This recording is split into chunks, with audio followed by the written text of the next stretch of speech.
ang kanyang katuwiran. Mabuhay po sila na hiwalay sa Diyos. Independent. Na gusto po nilang magtagumpay sa buhay sa sariling lakas, talino, pinag-aralan, edukasyon, reliyon, rebulto, ideology. Gusto po nilang maging matagumpay sa sarili nilang kaparaanan. It will not work. Insulto po sa Diyos yun. Ang sabi ng Panginoon, kung ako'y wala sa inyo, wala kayong magagawa. And no one can reverse that. No one can change that.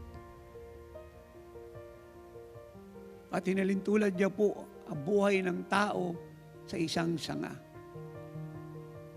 Na kahit ang sanga ay diligan mo, paarawan mo, ipron mo, bantayan mo.